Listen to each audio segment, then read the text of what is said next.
ನಮಸ್ಕಾರ. ಎಲ್ಲ ನನ್ನ ಪ್ರೀತಿಯ ಕಣ್ಮಣಿಗಳಾದಂತಹ ಎಲ್ಲರೂ ನಮ್ಮ ಕನ್ನಡ ಜನತೆಗೆ ನಮಸ್ಕರಿಸುತ್ತಾ, ಹಾಗೂ ನನ್ನ ಶಾಸ್ತ್ರ ಸಿದ್ಧಾಂತವನ್ನು ಯಾರೆಲ್ಲ ನೋಡಿ ಸಬ್ಸ್ಕ್ರೈಬ್ ಮಾಡ್ತಾ ಇದ್ದೀರಾ, ಶೇರ್ ಮಾಡಿ ತಮಗೆಲ್ಲ ವಂದಿಸುತ್ತಾ, ಇವತ್ತಿನ ಸಂಚಿಕೆಯಲ್ಲಿ ನಾವು ನಂಬರ್ 7 ಅಲ್ಲಿಗೆ 7 ನಂಬರ್ ಅಲ್ಲಿಗೆ 7 ನಂಬರ್ ಬಗ್ಗೆ ನಾವು ಇವತ್ತು ನೋಡ್ತಾ ಇದ್ದೀವಿ. ನಿಮಗೆಲ್ಲ ಗೊತ್ತಿರೋ ಹಾಗೆ 7 ನಂಬರ್ ಅನ್ನೋದು ಒಂದು ರೀತಿಯಲ್ಲಿ ಅತ್ಯುನ್ನತವಾದಂತಹ ನಂಬರು, ತುಂಬ ಉತ್ತಮ ರೀತಿಯಲ್ಲಿರ್ತಕ್ಕಂಥ ಇದೊಂದು ನಂಬರ್ನ ಇವತ್ತು ನಾವು ತಿಳ್ಕೊಳ್ತಾ ಹೋಗೋಣ. ಅದಕ್ಕಿಂತ ಮೊದಲು ನನ್ನ ಕುಲದೇವತೆಯಾದಂತಹ ಲಕ್ಷ್ಮೀ ರಂಗನಾಥ ಸ್ವಾಮಿ, ಗವಿ ರಂಗನಾಥ ಸ್ವಾಮಿ, ಗುಂಡಪ್ಪ ಸ್ವಾಮಿ ಪಾದಾರವಿಂದಗಳಲ್ಲಿ ನಮಸ್ಕರಿಸುತ್ತಾ, ನಿಮಗೆ 7 ಅಂತ ಕೇಳಿದ್ದೀರಾ ನೀವೆಲ್ಲ. ನಂಬರ್ 7 ಅನ್ನೋದು ಇದು ಕೇತುವನ್ನು ಆಡಳಿತ ಗ್ರಹ. ಇದಕ್ಕೆ ನಂಬರ್ 7ಗೆ ಕೇತು ಆಡಳಿತ ಗ್ರಹ. ಕೇತು ಅಂದರೆ ನಿಮ್ಮೆಲ್ಲ ತಿಳಿದಿರುವ ಹಾಗೆ ಅವನಿಗೆ ತಲೆ ಇಲ್ಲ. ಕೇತುಗೆ ತಲೆ ಇಲ್ಲ ಅಲ್ವಾ? ತಲೆ ಅವನಿಗಿರೋದೇನು? ಬಾಡಿ ಮಾತ್ರ. ತಲೆ ಬಿಟ್ಟು ಇನ್ನೆಲ್ಲ ಭಾಗನೂ ಇದೆ. ಅಲ್ಲಿಗೆ ವಿಸ್ಡಮ್ ಅನ್ನೋದು ಸ್ವಲ್ಪ ಕಮ್ಮಿ ಇವರಿಗೆ ಅನ್ನೋದನ್ನ ಇಲ್ಲಿ ನಾವು ಅರ್ಥೈಸಿಕೊಳ್ಳಬಹುದು. ವಿಸ್ಡಮ್ ಅಂದರೆ ಏನು? ಅವರು ಒಂದು ಸ್ವಲ್ಪ ಏನಾದರೆ ದೇವರಲ್ಲಿ ಭಕ್ತಿ ವಿಭಾವ ಸ್ವಲ್ಪ ಕಮ್ಮಿ ಇರುವ ರೀತಿ ಕಂಡವರು. ಇವರಿಗೆ ದೇಹದಾಢ್ಯ ತುಂಬ ಚೆನ್ನಾಗಿರುತ್ತದೆ.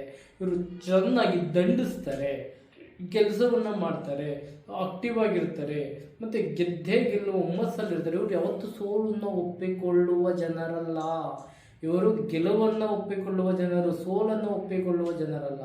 ನೋಡಿ, ನೀವೆಲ್ಲ ಕೇಳಿದ್ದೀರಿ, 7 ಸಮುದ್ರಗಳನ್ನು ಕೇಳಿದ್ದೀರಾ, 7 ಜನ್ಮಗಳನ್ನು ಕೇಳಿದ್ದೀರಾ.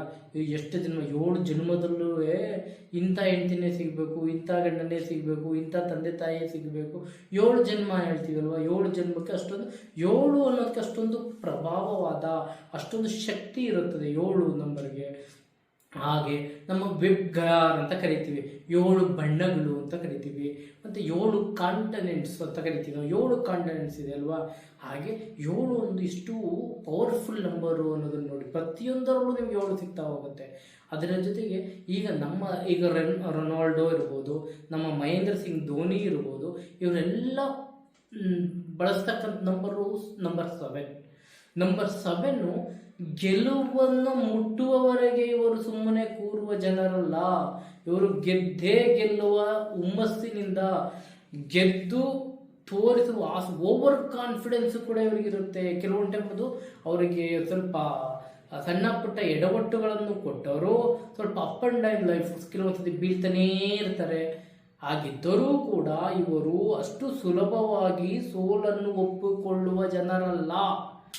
ಅಷ್ಟೊಂದು ಸ್ಟ್ರಾಂಗ್ ಇರ್ತಾರೆ ಇವರು. Physically strong people ಇವರಲ್ಲ. 7, 16 ಮತ್ತು 25 ಇದೆಲ್ಲ 7 ಬರುತ್ತೆ. 25 2 + 5 7 ಆಯಿತು. 16 1 + 5 1 + 6 7 ಆಯಿತು. ಇಲ್ಲಿ 7 ಈ ನಂಬರಲ್ಲಿ ಬರ್ತಕ್ಕಂಥವರೆಲ್ಲ ಹಾಗೇ ಇರುತ್ತಾರೆ. ಇವರಿಗೆ ಯಶಸ್ಸು, ಇವರಿಗೆ ಇವ್ರು ಏನಂದರೆ ತಲೆನ ಚೆನ್ನಾಗಿ ಯೂಸ್ ಮಾಡ್ತಾರೆ ಇಲ್ಲಿ. ಅಂದರೆ ಅವರು ಕ್ರಿಯೇಟಿವ್, ಸ್ವಲ್ಪ ಡಿಫ್ರೆಂಟಾಗಿ, ಎಲ್ಲರಿಂದ ಡಿಫ್ರೆಂಟಾಗಿ ಯೋಚನೆ ಮಾಡೋ ಶೀಲ ವ್ಯಕ್ತಿಗಳು ಇವರು. ಮತ್ತು ಕಷ್ಟಪಟ್ಟು ದುಡಿದು ಕಷ್ಟಪಟ್ಟು ಕಿತ್ಕೊಳ್ತಕ್ಕಂಥ ಬುದ್ಧಿ. ಇವರು ಈಸಿಯಾಗಿ ಹೋಗಲ್ಲ. ಇವರು ಕಷ್ಟಪಡ್ತಾರೆ. ಫಸ್ಟ್ ಇವರು ಕಷ್ಟಪಟ್ಟು ಆನಂತರ ಇವರು ಎಕ್ಸ್ಪೆಕ್ಟೇಷನ್ ಮಾಡ್ತಾರೆ. ಈ ಒಂದು ಕ್ಯಾಟಗರಿ ಇವರಲ್ಲಿ ಇರುತ್ತೆ. ಮತ್ತು ಟ್ರಸ್ಟ್ ವರ್ತಿ ಪೀಪಲ್ಗಳು ಅಂತಲೂ ಕೂಡ ಇವ್ರನ್ನ ಕರಿಬಹುದು. ಮತ್ತು ನೋಡಿ, ಕೇತು ಇದ್ದಾನೆ ಅಂದರೆ ಅಲ್ಲಿ ಏನಂತ ಹೇಳ್ತೀವಿ ನಾವು? ಕೇತು ಬಂದಿದ್ದಾನೆ ಅಂದಾಗ ನಾವಲ್ಲಿ ಮೋಕ್ಷಕಾರಕ, ಕರ್ಮಕಾರಕ ಅಂತ ಕರಿತೀವಿ. ಅದೇ ರೀತಿ ಇವರು ಕೂಡ ಅವರ ಮೋಕ್ಷ ಮತ್ತು ಕರ್ಮವನ್ನು ಕೂಡ ಇಲ್ಲಿ ಅವರು ಮುಗಿಸಿ ಆನಂತರ ಇವರು ಒಳ್ಳೆಯ ಕೆಲಸ ಕಾರ್ಯಗಳಿಗೆ ಹೋಗ್ತಾರೆ. ಇವರಿಗೆ ಆರೆಂಜ್ ಕೇಸರಿ ಕಲರ್ ಅನ್ನು ಯೂಸ್ ಮಾಡುವುದು ತುಂಬ ಒಳ್ಳೆಯದು. ಅದೇ ರೀತಿ ಇವರಿಗೆ ಇವರು ಅತಿ ಹೆಚ್ಚು ಕೇತು ನಿಮಗೆ ರಾಹು ಕೇತುಗಳನ್ನು ಕೇಳಿದ್ದೀರಿ. ಇದು ಏನು ಅಂತ ಹೇಳ್ತೀವಿ? ಶಾಡೋ ಅಂದರೆ ಇವರಿಗೆ ನೆರಳಿನ ಗ್ರಹಗಳು ಅಂತ ಕರಿತೀವಿ. ಅದಕ್ಕೆ ಇವರು ಸ್ವಲ್ಪ ಇವರೆಲ್ಲೂ ಕಾಣಿಸ್ಕೊಳ್ಳೋಕೆ ಇಷ್ಟಪಡಲ್ಲ. ಅತಿ ಹೆಚ್ಚಾಗಿ ಸುಮ್ಮನೆ ಎಲ್ಲೋ ಹೋಗಿ ನಿಂತ್ಕೊಂಡು ಬಿಲ್ಡಪ್ ತಗೊಳ್ಳೋದು, ಈ ಥರ ಕ್ಯಾರೆಕ್ಟರ್ ಇರೋದಿರಲ್ಲ. ಇವರು ಜೆನ್ಯೂನ್ ಪೀಪಲ್. ಇವರು ಸ್ಟ್ರೈಟಾಗಿ ನಡೆಯುವಂಥ ವ್ಯಕ್ತಿತ್ವವನ್ನು ಇವರು ಹೊಂದಿರುತ್ತಾರೆ. ಹಾಗಾಗಿ ಇವರಿಗೆ ಯಶಸ್ಸು ಇವರಿಗೆ ಆದಷ್ಟು ಯಶಸ್ಸು ಸಿಕ್ಕರು ರೇರ ಸಿಗ್ತಾ ಇರುತ್ತೆ ಇವರಿಗೆ.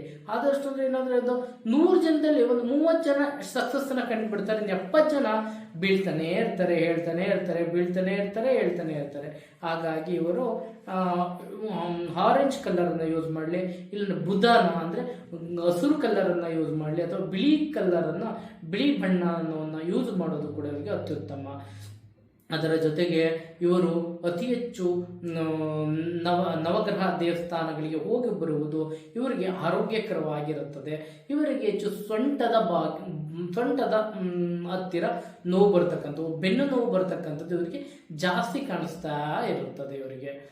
ಇವರು ಒಂದು ಸ್ವಲ್ಪ ಎಜುಕೇಷನ್ ಸ್ವಲ್ಪ ಅಂಥ ಮಟ್ಟಿಗೆ ಇಲ್ಲ ಅಂದರೂ ಕೂಡ ಇವರು ಒಳ್ಳೆಯ ಸ್ಪೋರ್ಟ್ಸ್ ಮ್ಯಾನ್ಗಳಾಗ್ತಾರೆ. ಅವರು ಹೆಚ್ಚು ಸ್ಪೋರ್ಟ್ಸ್ ಹೆಲ್ತಿಯಾಗಿರ್ತದಕ್ಕೆ ಸ್ಪೋರ್ಟ್ಸ್ಗಳು, ಯೋಗಾಸನ, ಈ ಥರ ಅದರ್ ಆಕ್ಟಿವಿಟೀಸಲ್ಲಿ ಹೆಚ್ಚು ಗಮನವನ್ನು ಇವರು ಹರಿಸ್ತಾರೆ. ವಿದ್ಯೆಗಿಂತ ಹೆಚ್ಚಾಗಿ ಅದೇ ಜಾಸ್ತಿ ಇವರಿಗೆ ಇರುತ್ತದೆ. ಇವರು ಹೆಚ್ಚಾಗಿ ಈ ನಾಯಕತ್ವದ ಗುಣಗಳನ್ನು ಕೂಡ ಇವರು ಹೊಂದಿರುತ್ತಾರೆ. ಇವರಿಗೆ ಹೆಚ್ಚು ಒಂದು ಪ್ರಾಬಲ್ಯವಾದಂತಹ ಅವರ ಶಕ್ತಿ ಮೇಲೆ ಓವರ್ ಕಾನ್ಫಿಡೆನ್ಸ್ ಅವ್ರಿಗಿರುತ್ತೆ. ಹಾಗಾಗಿ ಅವರು ಮೇಲೆ ಬರ್ತಾನೆ ಅನ್ನೋದ್ರಲ್ಲಿ ಎರಡು ಮಾತಿಲ್ಲ. ಇಷ್ಟನ್ನು ಹೇಳ್ತಾ ಇವತ್ತಿನ ಈ ಕಾರ್ಯಕ್ರಮವನ್ನು ಮುಗಿಸ್ತಾ ಇದ್ದೀನಿ. ಎಲ್ಲರೂ ದಯಮಾಡಿ ನಮ್ಮ ಶಾಸ್ತ್ರ ಸಿದ್ಧಾಂತವನ್ನು